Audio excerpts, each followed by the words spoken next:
ఆచి చికెన్ మసాలా. ముస్సోరిలో అనుమానాస్పద స్థితిలో ప్రాణాలు కోల్పోయిన రాధా గాయత్రి కేసులో ట్విస్టుల మీద ట్విస్టులు వెలుగులోకి వస్తున్నాయి. తన కూతురు మృతిపై అల్లుడు చెప్తున్నవన్నీ అబద్ధాలే అన్నారు. గాయత్రి మరణంపై న్యాయ పోరాటం చేస్తున్నారని తెలిపారు తండ్రి సుధాకర్. హోటల్ సిబ్బంది తమకు మద్యం సప్లై చేశారని శ్రీచరణ్ చెప్పిన మాటలు అవాస్తవమన్నారు.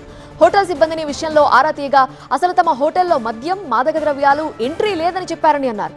శ్రీచరణ్ పోలీసుల్ని, ప్రజలని తప్పుదోవ పట్టిస్తున్నారని ఆవేదన వ్యక్తం చేశారు రాధా తండ్రి. మా అమ్మాయి రాధా గాయత్రి మరణం గురించి మీరందరూ చాలా శ్రమిస్తున్నారు, చాలా మద్దతు కూడా ఇస్తున్నారు మాకు. నేను నిన్న ఒక వీడియో చూశాను. చరణ్ ప్రజల్ని, సమాజాన్ని, పోలీసుల్ని, మీడియాని అందరినీ తప్పుదోవ పట్టిస్తున్నాడు.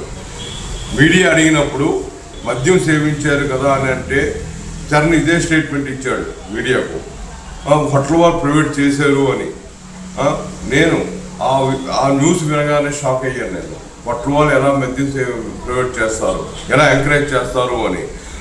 నేను ప్రజెంట్ అయితే మా అమ్మాయి కేసు విషయంలో మసూరిలోనే ఉన్నాను. నేను అప్పుడు మసూరి పోలీసులు పర్మిషన్ తీసుకుని నేను ఆ హోటల్కి ఫోన్ చేసి ఎంక్వైరీ చేయడం జరిగింది. వాళ్ళు ఇదే చెప్పారు నాకు, మేము ఎటువంటి మద్యం కానీ మారక ద్రవ్యాలు కానీ ఎటువంటి ఏవి సప్లై చేయము, లోపలికి ఎలా కూడా చేయమని చెప్పారు. నేను ఒక ఎక్స్ ఆర్మీని, సైన్యాన్ని నేను సేవ చేశాను.